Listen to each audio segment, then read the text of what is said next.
ನನ್ನ ಸಿಚುವೇಶನ್ ಹೆಂಗಾಗ್ಬಿಟ್ಟತ್ತಂದ್ರ ಈ ಸೈಡು ಅದು ಪೆಟ್ರೋಲ್ ಖಾಲಿ ಆದಾಗ ಆನ್ ಮಾಡ್ತಾರಲ್ಲ ಪ್ಲಗ್, ಅದನ್ನ ಆನ್ ಮಾಡ್ಕೊಂಡು ಹೋಗೋದು ಮತ್ತೆ ನಿಂದ್ರೋದು, ಹೋಗೋದು ಮತ್ತೆ ನಿಂದ್ರೋದು.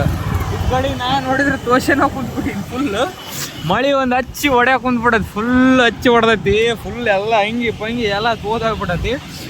ಅದ್ರ ಒಳಗೆ ಕಿಕ್ ಹೊಡಿತ್ನು, ಒಂದು ಸ್ವಲ್ಪ ಮುಂದಕ್ಕೆ ಹೋಗುತ್ತಾ, ಒಂದು 10 ಸೆಕೆಂಡ್ ಮುಂದಕ್ಕೆ ಹೋಗುತ್ತಾ. 10 ಸೆಕೆಂಡ್ ಮುಂದಕ್ಕೆ ಹೋದ್ಮೇಲೆ ಮತ್ತೆ ಹಂಗೆ ಮುಂದಕ್ಕೆ ಎಷ್ಟಾಗುತ್ತೆ ಅಷ್ಟು ಗಾಡಿ ತಪ್ಕೊಂಡು ಹೋಗೋದು, ಮತ್ತೆ ಆಫ್ ಆಗುತ್ತಾ, ಮತ್ತೆ ತೆಕ್ಕೊಂಡು ಹೋಗೋದು, ಮತ್ತೆ ಆಫ್ ಆಗುತ್ತಾ. ಪ್ಲಗ್ ಏನು ಪ್ಲಗ್ ಆನ್ ಮಾಡೋದು, ಹೊಡೆಯೋದು. ಇಲ್ಲಿ ಹೊಡೆದ್ರೆ ಮಳೆ ಹತ್ಕೊಂಡ್ಬಿಡತಿ. ಸುಮಾರು ಒಂದು 45ರಿಂದ 1 ತಾಸು ಆತೀವ ಹಿಂಗೆ ಮಾಡ್ಕೊಂತ ಊರು ಮುಟ್ಟಕ್ಕೆ ಕುಂತೀನಿ. ಇನ್ನೂ ಮುಟ್ಟಕ್ಕಾಗವಲ್ದು. ಇಲ್ಲಿ ನೋಡಿದ್ರೆ ಫುಲ್ಲು ತೋರ್ಸ್ಕೊಂತೀನಿ, ಎಲ್ಲ ನೋಡ್ಬೇಕು. ಮಳೆ ನೋಡಿದ್ರೆ ಹಚ್ಚಿ ಹೊಡ್ಯಾಕುಂತ ಫುಲ್ ಲಾರಿ ಬರೋಕುಂತಾವಿಂದ.